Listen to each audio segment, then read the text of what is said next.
I've also interpreted for the Mayor of Barcelona. A lot of interpreting is remote now, which is very useful actually, to be able to work with people all over the world.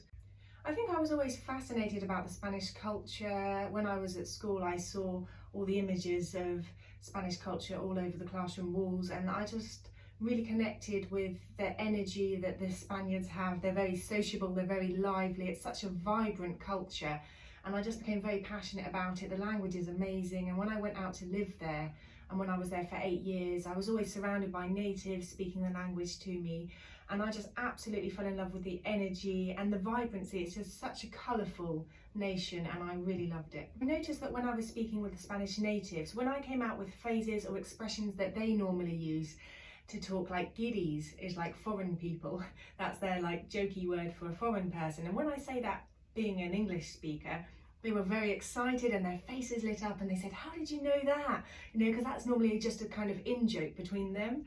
So really getting to grips with the local vocabulary. I lived in Andalusia, and yes, all the words that they use on a local level, that was very exciting, and seeing how happy they were when I used those words. They didn't think that I would know because it's not mainstream Spanish.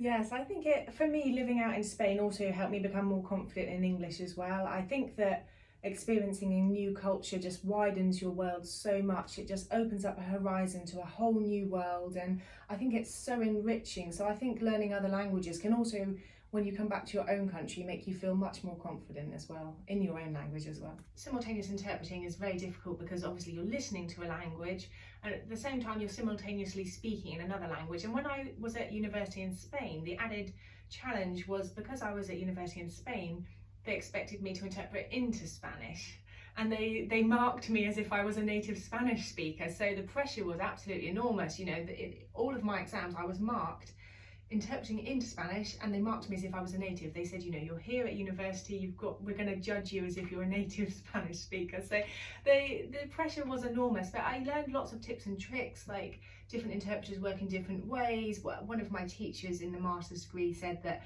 when they're going very fast, if the speaker on the floor is speaking incredibly fast, she just shuts her eyes so she can just completely be focused on the voice in the headphones and be able to speak better, because obviously with her eyes shut, the focus is 100%. An app like Rosetta Stone is really fantastic because it really focuses on speaking. It's an award-winning app and method, and there's lots of features like the phrase book with key phrases you can learn, and there's downloadable lessons so you don't even have to be connected online when you're using it. It's been praised for its excellent user interface, and I think really having a strong self-study course such as Rosetta Stone is really great, because then you can really go out confident. You don't just want to meet with the natives and feel shy. You really want to go with already a high level of speaking, and that really helps.